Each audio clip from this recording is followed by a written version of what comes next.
सृष्टादौ ब्रह्मणा सम्यक् पूजितः फलसिद्धये सदैव पार्वतीपुत्रः ऋणनाशं करोतु मे त्रिपुरस्य वधात् पूर्वं शम्भुना सम्यगर्चितः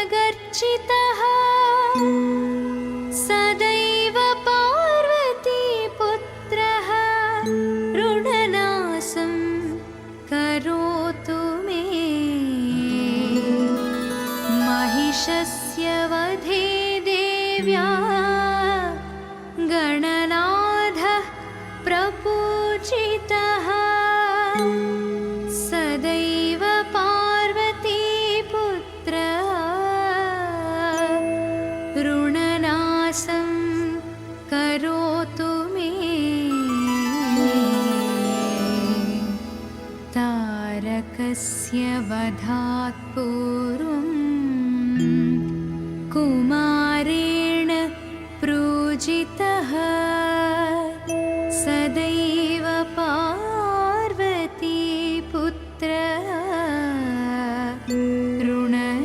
ऋणनाशं करोतु मे भास्करेण गणेशो हि पूजितश्च विशुद्धये सदैव पार्वतीपुत्रः ऋणनाशं करोतु मे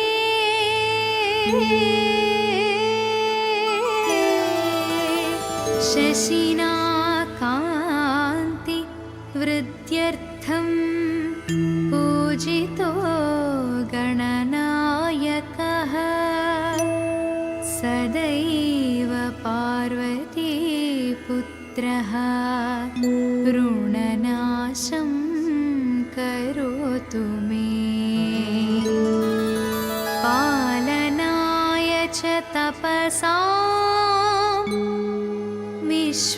विश्वामित्रेण पूजितः सदैव पार्वतीपुत्रः ऋणनाशं करोतु मे सदैव पार्वतीपुत्रः ऋणनाशं करोतु मे ऋणनाशं करोतु मे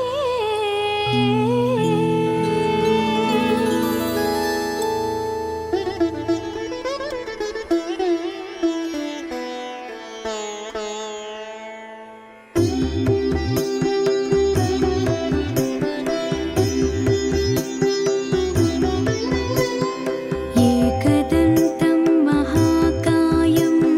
तप्तकाञ्चनसन्निभं लम्बोदरं विशालाक्षं वन्देऽहं गणनायकं मौञ्जीकृष्णाजिनधरं नागयज्ञोपवीतिनं बालेन्दुसकलं मौळे वन्देऽहं गणनायकं चित्ररत्नविचित्राङ्गं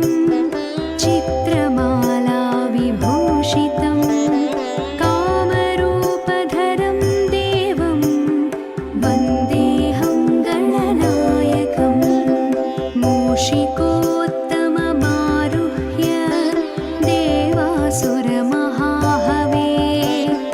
योद्धुकामं महावीर्यं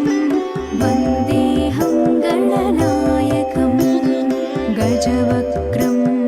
सुरश्रेष्ठं कर्णचामरभूषितं पाशाङ्कुशधरं देवं वन्देऽहं गणनायकम्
अष्टादौ ब्रह्मणा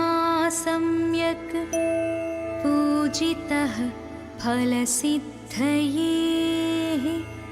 सदैव पार्वतीपुत्रः ऋणनाशं करोतु मे त्रिपुरस्य वधात् पूर्वं शम्भुना सम्यगर्चितः सदैव पार्वतीपुत्रः ऋणनाशं करोतु मे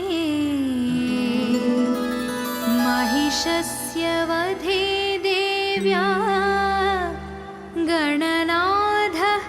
प्रपूजितः सदैव पार्वतीपुत्रः ऋणनाशं करोतु मे तारकस्य वधात् पूर्वं कुमारेण पूजितः सदैव पार्वतीपुत्रः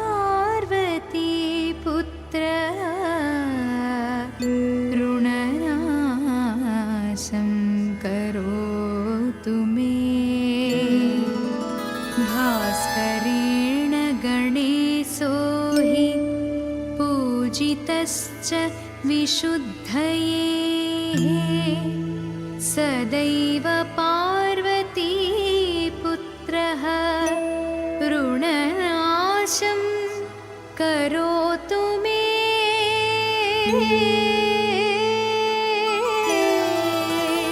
शशिना कान्ति वृद्ध्यर्थं पूजितो गणनायकः सदैव पार्वतीपुत्रः ऋणनाशं करोतु मे पालनाय च तपसां विश्वामित्रेण पूजितः सदैव पार्वतीपुत्रः ऋणनाशं करोतु मे सदैव पार्वतीपुत्रः ऋणनाशं करोतु मे ऋणनाशं करोतु मे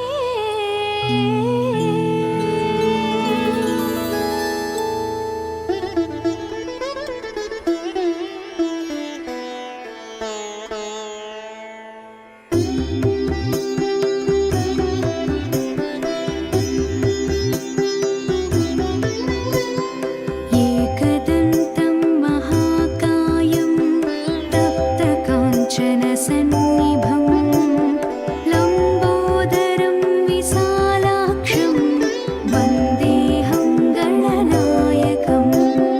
मौञ्जीकृष्णाजिनधरं नागयज्ञोपवीतिनं बालेन्दुसकलं मौळे वन्देऽहं गणनायकं चित्ररत्नविचित्राङ्गं चित्रमालाविभूषितं कामरूपधरं देवं वन्देऽहं गणनायकं मूषिकोत्तममारुह्य देवासुरमहाहवे योद्धुकामं महावीर्यं वन्देऽहं गणनायकं गजवक्त्रं सुरश्रेष्ठं कर्णचामरभूषितं पाशाङ्कुशधरं देवं वन्देऽहं गणनायकं यक्षकिन्नरगन्धर्व सिद्धविद्याधरैः सदा स्तूयमानं महाबाहुं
पूजितः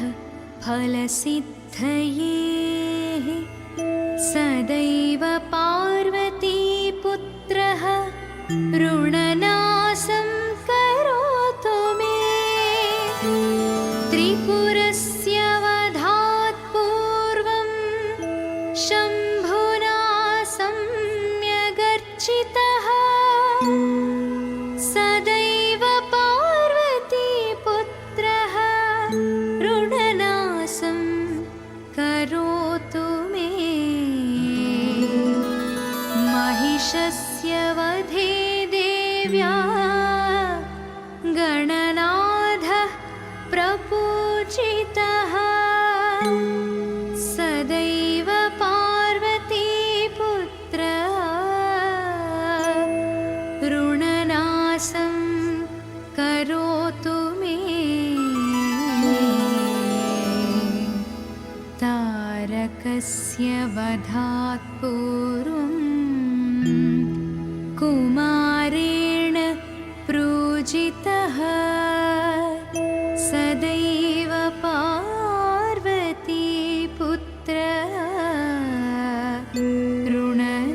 ऋणनाशं करोतु मे भास्करेण गणेशो हि पूजितश्च विशुद्धये सदैव पार्वतीपुत्रः ऋणनाशं करोतु मे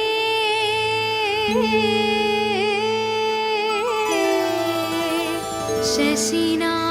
कान्ति वृद्ध्यर्थं पूजितो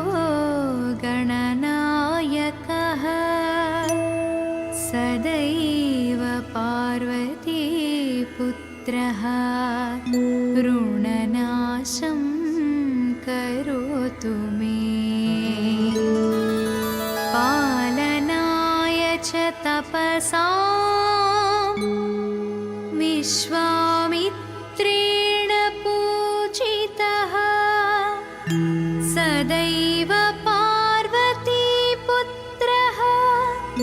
ऋणनाशं करोतु मे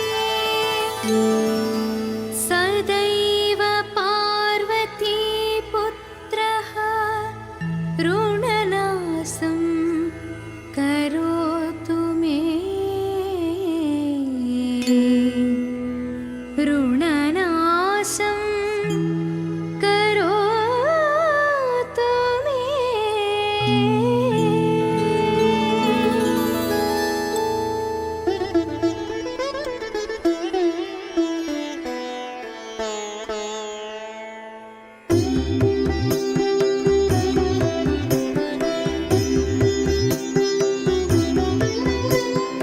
एकदन्तं महाकायं तप्तकाञ्चनसन्निभं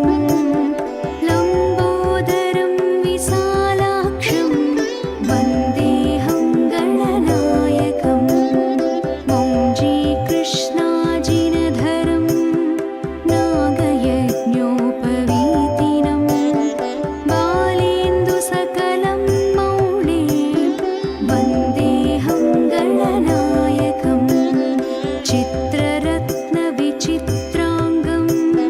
चित्रमालाविभूषितं कामरूपधरं देवं वन्देऽहं गणनायकं मूषिकोत्तममारुह्य देवासुरमहाहवे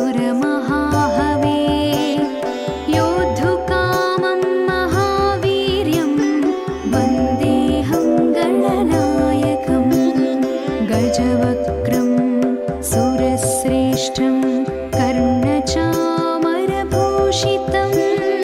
पाशाङ्कुशधरं देवं वन्देऽहं गणनायकं यक्षकिन्नरगन्धर्व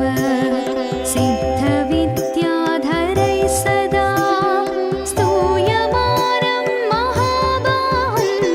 वन्देऽहं गणनायकम् अम्बिकाहृदया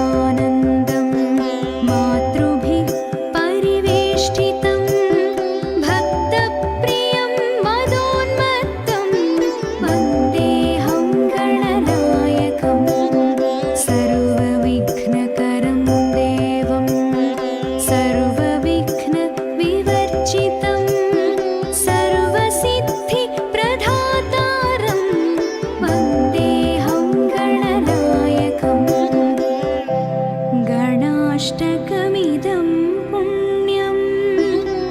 यः पठेत् सततं नरः सिद्ध्यन्ति सर्वकार्याणि विद्यावान्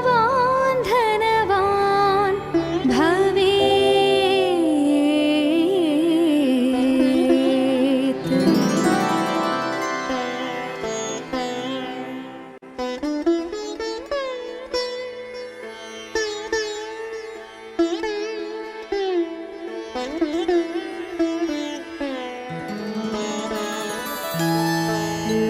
सृष्टादौ ब्रह्मणा सम्यक्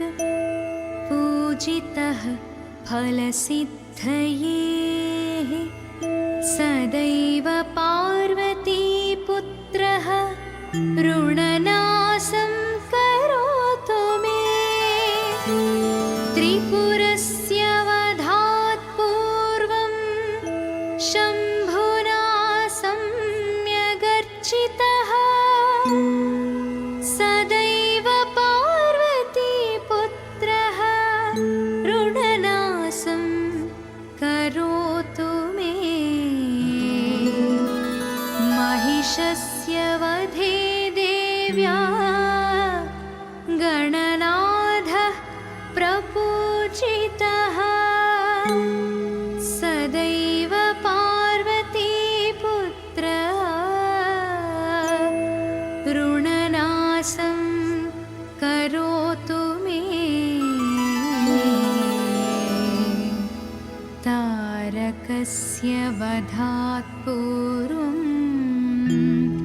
कुमारेण पूजितः सदैव पार्वतीपुत्रः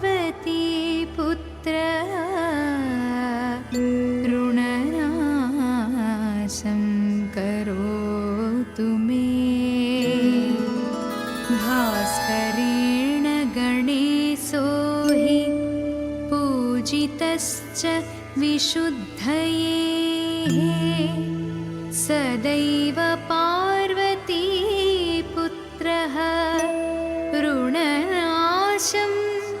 करोतु मे।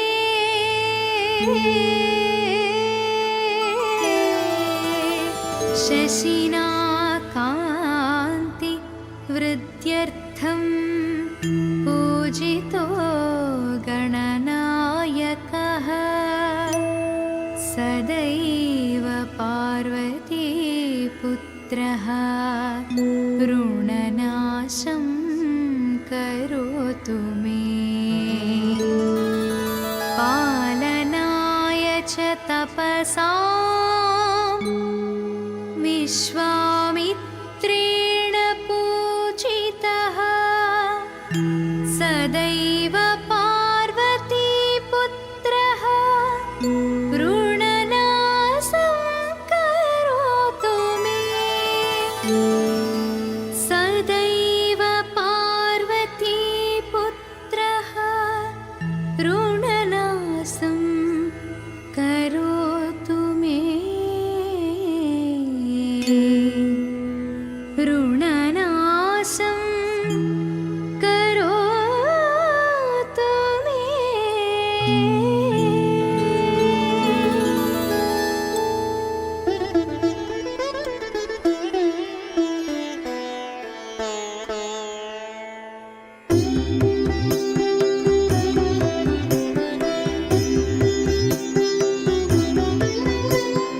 एकदन्तं महाकायं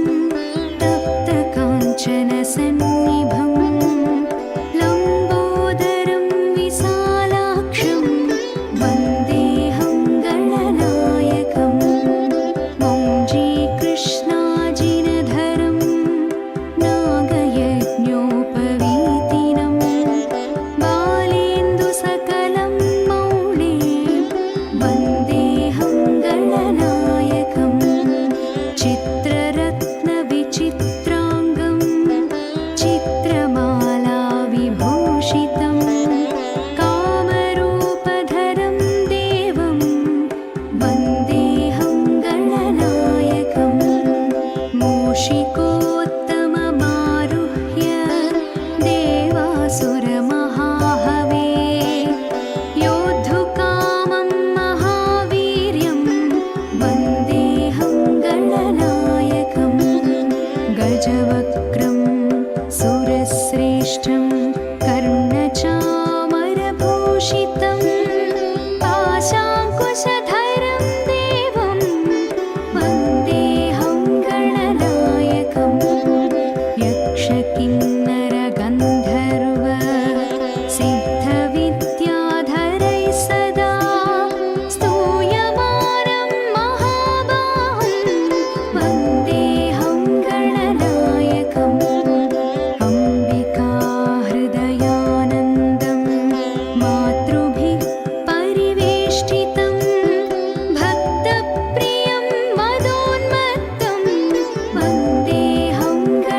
अष्टादौ ब्रह्मणा सम्यक् पूजितः फलसिद्धये सदैव पार्वतीपुत्रः ऋणनाशं करोतु मे त्रिपुरस्य वधात् पूर्वं शम्भुना सम्यगर्चितः सदैव पार्वतीपुत्रः ऋणनाशं करोतु मे महिषस्य वधे देव्या गणनाथः प्रपूजितः सदैव पार्वतीपुत्रः ऋणनाशं करोतु मे तारकस्य वधात् पूर्वं कुमारेण पूजितः सदैव पार्वतीपुत्रः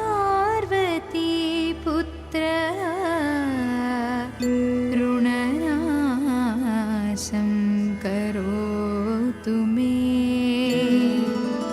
भास्करेण गणेशो हि पूजितश्च विशुद्धये सदैव पार्वतीपुत्रः ऋणनाशं करोतु मे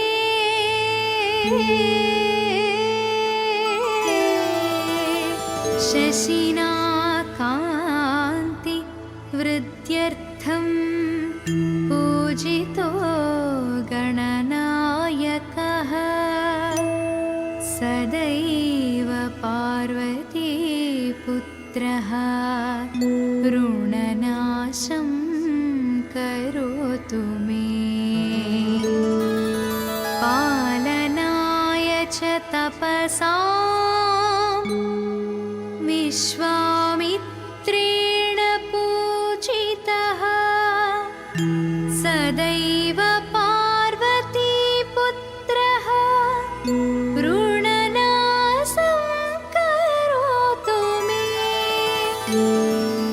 सदैव पार्वतीपुत्रः ऋणनाशं करोतु मे ऋणनाशं करोतु मे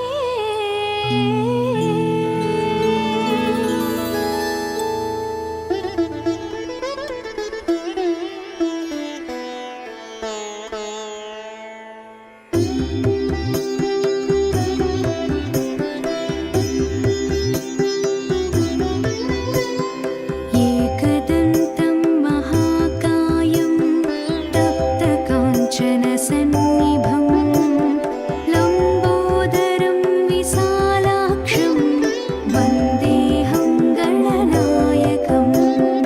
मौञ्जीकृष्णाजिनधरं नागयज्ञोपवीतिनं बालेन्दुसकलं मौळे वन्देऽहं गणनायकं चित्ररत्नविचित्राङ्गं चित्रमालाविभूषितं कामरूपधरं देवं वन्देऽहं गणनायकं मूषिकोत्तममारुह्य देवासुरमहाहवे योद्धुकामं महावीर्यं वन्देऽहं गणनायकं गजवक्त्रं सुरश्रेष्ठं कर्णचामरभूषितं पाशाङ्कुशधरं देवं वन्देऽहं गणनायकं यक्षकिन्नरगन्धर्व सिद्धविद्याधरैः सदा स्तूयमानं महाबाहुं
पुत्रः फलसिद्धये सदैव पार्वतीपुत्रः ऋणनाशं करोतु मे त्रिपुरस्य वधात् पूर्वं शम्भुना सम्यगर्चितः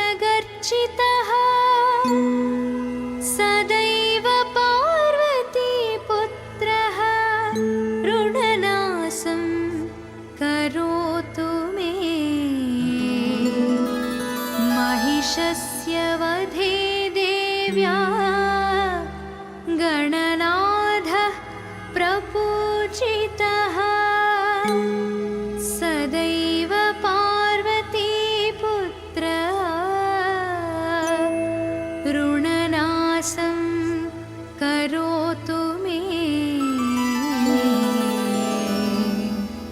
तारकस्य वधात् पूर्वं कुमारेण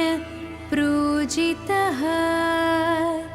सदैव पार्वतीपुत्रः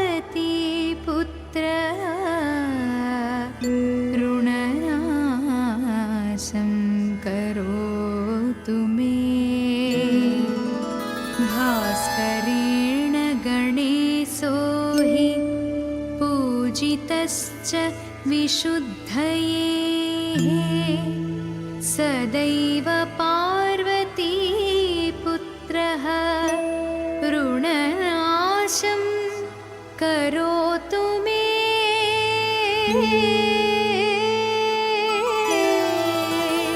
शशिना कान्ति वृद्ध्यर्थं पूजितो गणनायकः सदैव पार्वतीपुत्रः ऋणनाशं करोतु मे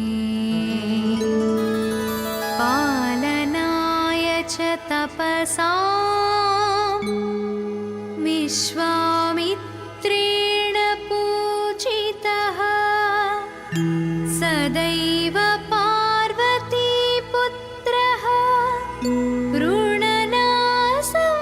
करोतु मे सदैव पार्वतीपुत्रः ऋणनाशं करोतु मे ऋणनाशं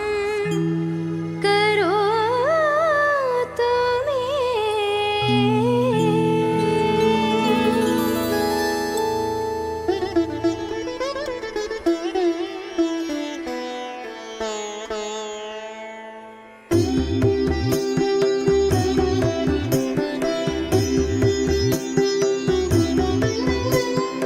एकदन्तं महाकायं तप्तकाञ्चनसन्निभं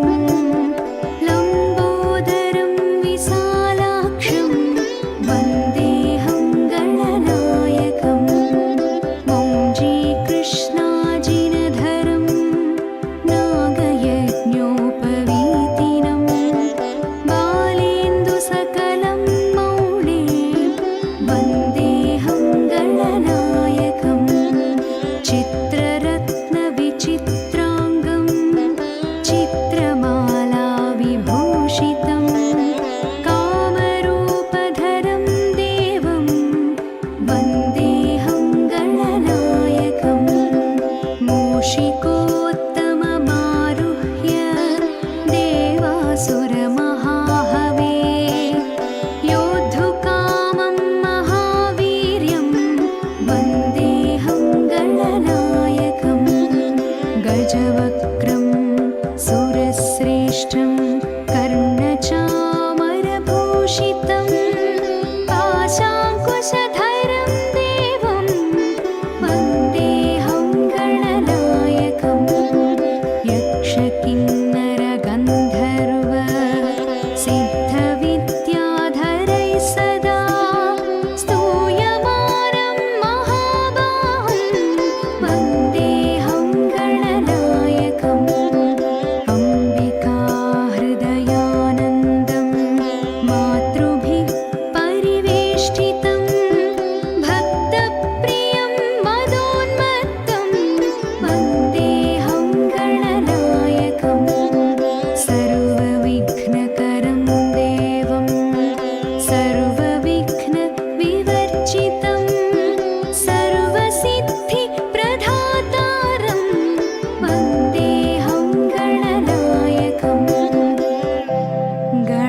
अष्टकमिदं पुण्यं यः पठेत् सततं नरः सिद्ध्यन्ति सर्वकार्याणि विद्यावान् धनवान् भवेत्।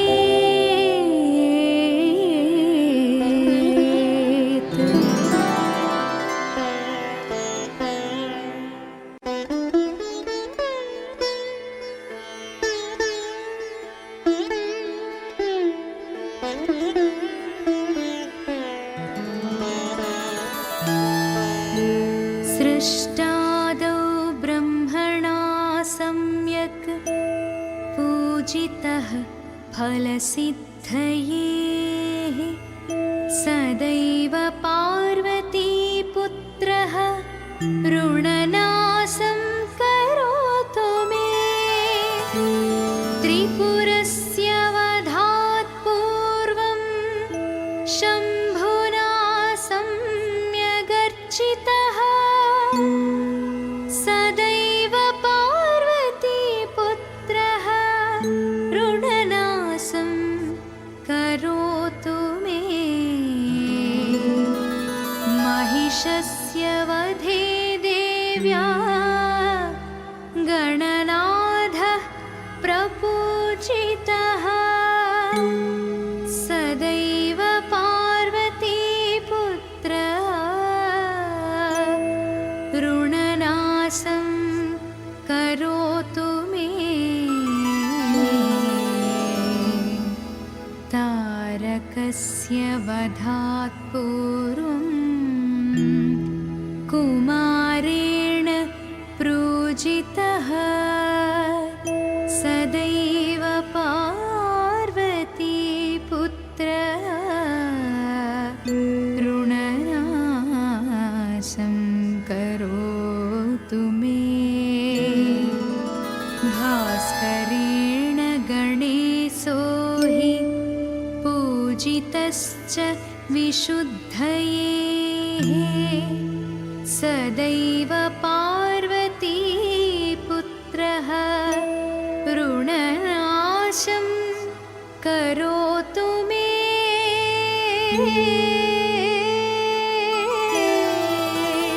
शशिना कान्ति वृद्ध्यर्थं पूजितो गणनायकः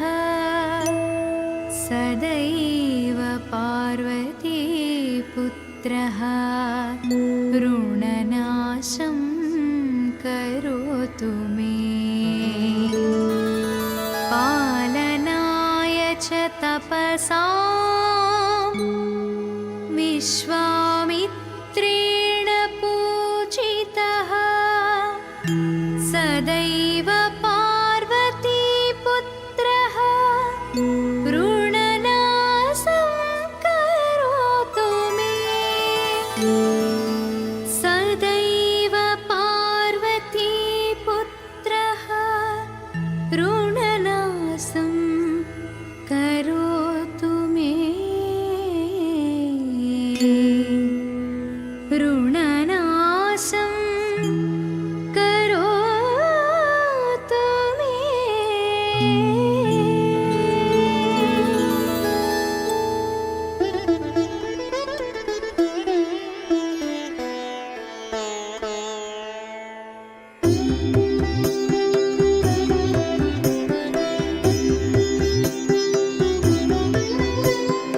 एकदन्तं महाकायं तप्तकाञ्चनसन्निभं लम्बोदरं विशालाक्षं वन्देऽहं गणनायकं मौञ्जीकृष्णाजिनधरं नागयज्ञोपवीतिनं बालेन्दुसकलं मौळे वन्देऽहं गणनायकं चित्ररत्नविचित्राङ्गं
अष्टादौ ब्रह्मणा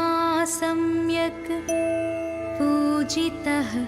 फलसिद्धये सदैव पार्वतीपुत्रः ऋणनाशं करोतु मे त्रिपुरस्य वधात् पूर्वं शम्भुना सम्यगर्चितः सदैव पार्वतीपुत्रः ऋणनाशं करोतु मे महिषस्य वधे देव्या गणनाथः प्रपूजितः सदैव पार्वतीपुत्रः ऋणनाशं करोतु मे तारकस्य वधात् पूर्वं कुमारेण पूजितः सदैव पार्वतीपुत्रः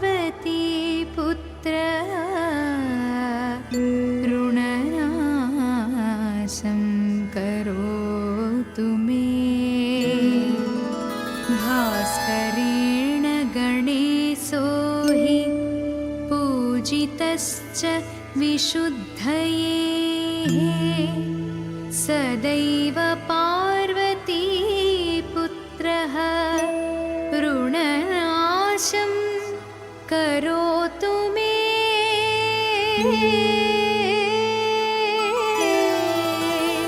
शशिना कान्ति वृद्ध्यर्थं पूजितो गणनायकः सदैव पार्वतीपुत्रः ऋणनाशं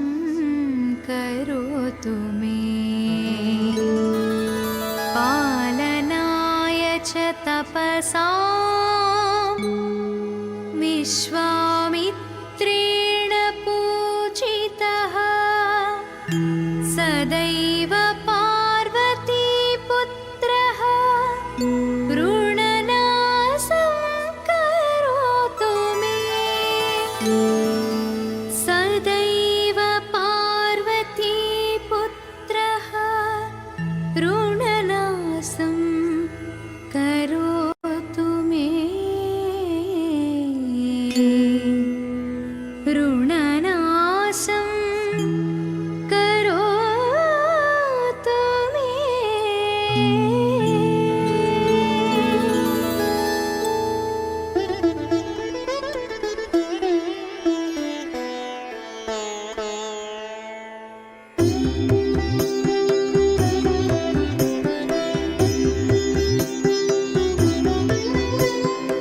एकदन्तं महाकायं तप्तकाञ्चनसन्निभं लम्बोदरं विशालाक्षं वन्देऽहं गणनायकं मौञ्जीकृष्णाजिनधरं नागयज्ञोपवीतिनं बालेन्दुसकलं मौळे वन्देऽहं गणनायकं चित्ररत्नविचित्राङ्गं चित्रमालाविभूषितं कामरूपधरं देवं वन्देऽहं गणनायकं मूषिकोत्तममारुह्य देवासुरमहाहवे योद्धुकामं महावीर्यं वन्देऽहं गणनायकं गजवक्त्रं सुरश्रेष्ठं कर्णचामरभूषितं पाशाङ्कुशधरं देवं वन्देऽहं गणनायकं यक्षकिन्नरगन्धर्व सिद्धविद्याधरैः सदा स्तूयमानं महाबाहुं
पूजितः फलसिद्धये सदैव पार्वतीपुत्रः ऋणनाशं करोतु मे त्रिपुरस्य वधात् पूर्वं शम्भुना सम्यगर्चितः सदैव पार्वतीपुत्रः ऋणनाशं करोतु मे महिषस्य वधे देव्या गणनाथः प्रपूजितः सदैव पार्वतीपुत्रः ऋणनाशं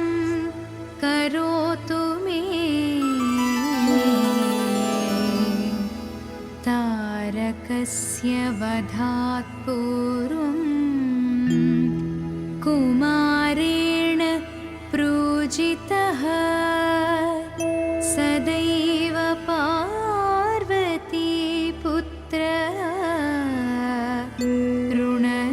ऋणनाशं करोतु मे भास्करेण गणेशो हि पूजितश्च विशुद्धये सदैव पार्वतीपुत्रः ऋणनाशं करोतु मे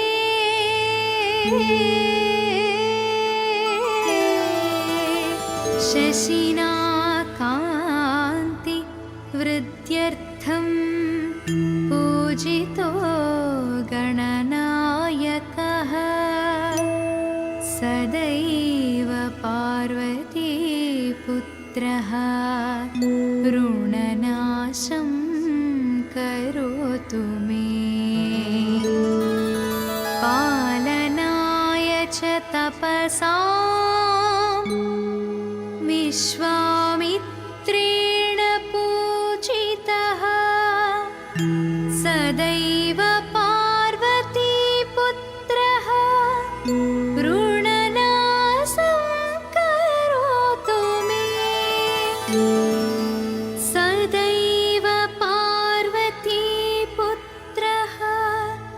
ऋणनाशं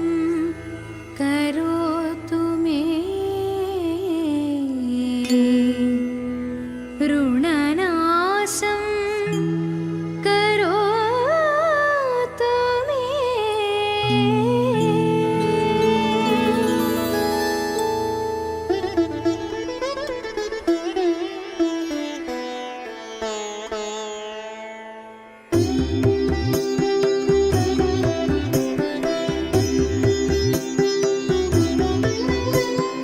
एकदन्तं महाकायं तप्तकाञ्चनसन्निभं लम्बोदरं विशालाक्षं वन्देऽहं गणनायकं मौञ्जीकृष्णाजिनधरं नागयज्ञोपवीतिनं बालेन्दुसकलं मौळे वन्देऽहं गणनायकं चित्ररत्नविचित्राङ्गं चित्रमालाविभूषितं कामरूपधरं देवं वन्देऽहं गणनायकं मूषिकोत्तममारुह्य देवासुरमहाहवे योद्धुकामं महावीर्यं वन्देऽहं गणनायकं गजवक्त्रं सुरश्रेष्ठं कर्णचामरभूषितं पाशाङ्कुशधरं देवं वन्देऽहं गणनायकं यक्षकिन्नरगन्धर्व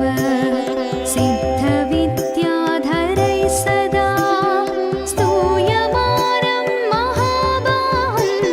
वन्देऽहं गणनायकम् अम्बिकाहृदयं